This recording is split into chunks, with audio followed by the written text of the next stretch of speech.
Your baby may not be fighting sleep. Your baby may be too tired to sleep. That sounds impossible at first, because adults think sleep works like a battery. Use enough energy, then the body shuts down. So when a baby is rubbing their eyes, yawning, and getting fussy, many parents think, good, now they are finally tired enough. But then the opposite happens. The baby becomes louder, the body gets stiff, the eyes look wide open, the legs start kicking. The baby cries in your arms, then cries when you put them down. They look exhausted, but somehow they cannot let go. And that is the painful mystery of baby sleep. Sometimes the problem is not that the baby needs to get more tired. Sometimes the problem is that the baby has already gone past the point where sleep feels easy. I notice that many parents begin bedtime only when the baby is already falling apart. Not because they are careless, because the signs are confusing. A sleepy baby does not always look calm. An overtired baby can look strangely awake, almost electric, like the body has found emergency energy from somewhere. And that is where bedtime turns into a battle. The parent thinks, "Why are you fighting me?" But the baby's body may be saying something very different. "I missed the easy door. I am tired, but I do not feel settled. I need help coming down before I can go under." This is the part that changes the whole way we look at sleep. Sleep is not just tiredness. Sleep is surrender. And surrender requires safety. A baby cannot simply decide to relax because the clock says bedtime. A baby's nervous system has to believe that the world is safe enough to release control. That is why two babies can be equally tired. But one falls asleep smoothly, while the other melts down for 40 minutes. The difference is not always love. It is not always discipline. It is not always the perfect routine. Sometimes the difference is timing. Did the parent catch the sleep window before the body crossed into alarm? Did the day give the baby enough pauses? Did bedtime begin before the baby was already over the edge? The American Academy of Sleep Medicine recommends that babies from 4 to 12 months get 12 to 16 hours of sleep in a 24-hour period, including naps. That number matters because baby sleep is not only a night problem. A rough night can begin in the afternoon. A missed nap can show up at bedtime. A too long wake window can turn a sleepy baby into a baby who suddenly cannot settle. Contrary to what many people believe, keeping a baby awake longer does not always make the baby sleep deeper. Sometimes it makes sleep harder to reach. This raises a bigger question. What if the goal is not to exhaust your baby? What if the goal is to protect the moment before exhaustion becomes stress?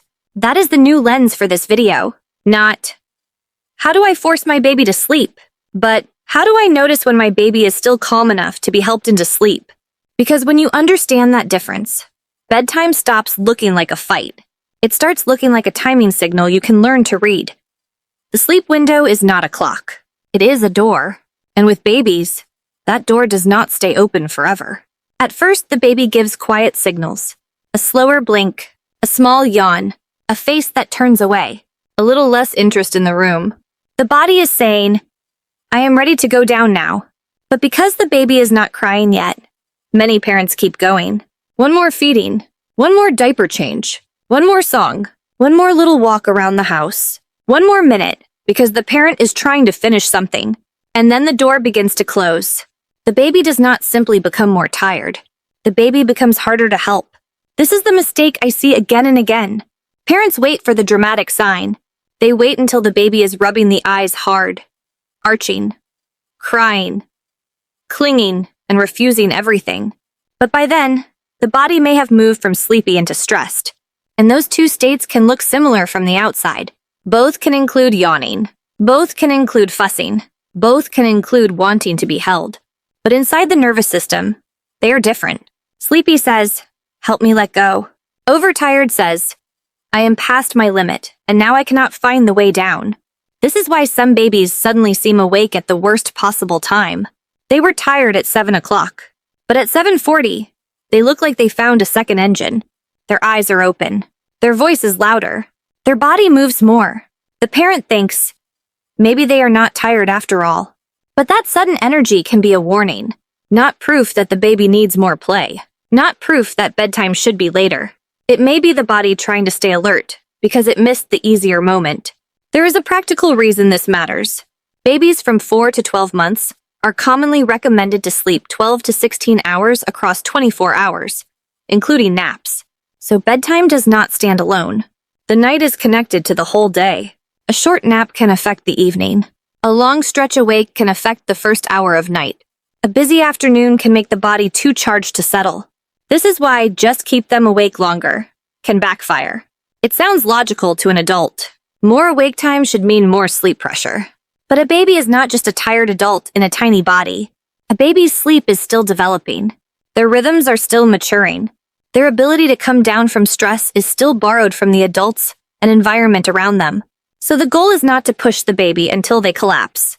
The goal is to notice the early door, that first yawn, that softer face, that moment when the baby stops exploring and begins asking for less.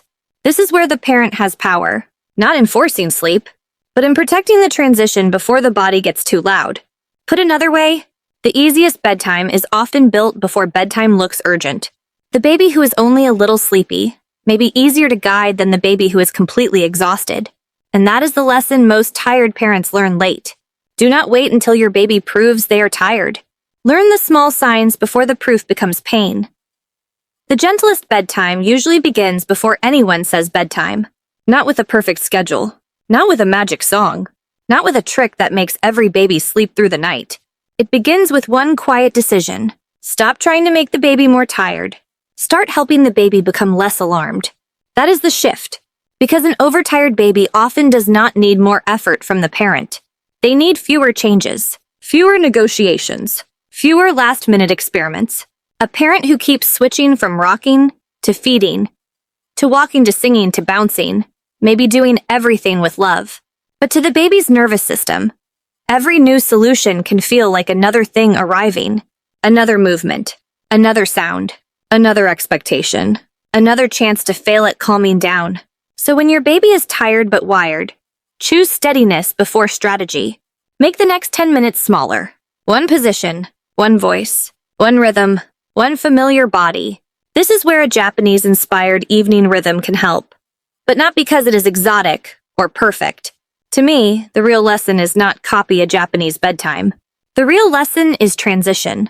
Calm routines work because they do not treat sleep like a sudden command. They treat sleep like a slow crossing.